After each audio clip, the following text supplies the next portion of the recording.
Ayan, hello. Ang gagawin natin ngayon yung gusto mong fashion color. So, ayan itong buhok mo. Ito yung virgin hair. Ito, okay din ito.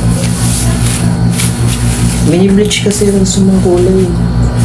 Ano yun? Masira yun? Hindi naman. Siyempre, may protection tayo. Eh, sayang naman kasi nang hinayang ako sa buhok mo. Pero ikaw pa rin naman masusunod. Ikaw yan eh. Kung wala ka nang balak magpa-ribbon in the future. Kasi pa nag-bleach na tayo. Hindi siya Mula dito, ganyan. Yun na yun. So, bali, makapag-ribbon tayo. Tagal pa. Kung ano yung magiging bagong tubo mo ng buhok, ayun pa yung maririban. So, ikaw masusunod. Hindi, okay lang. Okay lang. Pero maintenance yun, ha?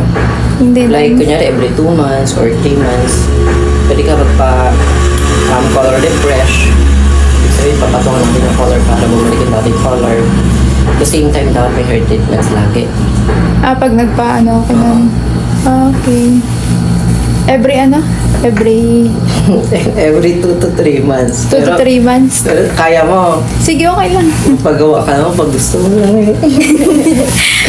Super busy ang madam eh, no? Sige, go. I try my best, ah.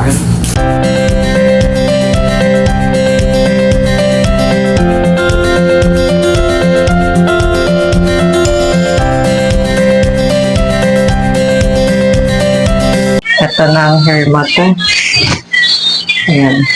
Ito lang yung yung level na ginawa natin ng bleach. Mga level of 8. Kasi alam ko naman, nagbabago desisyon ng tao.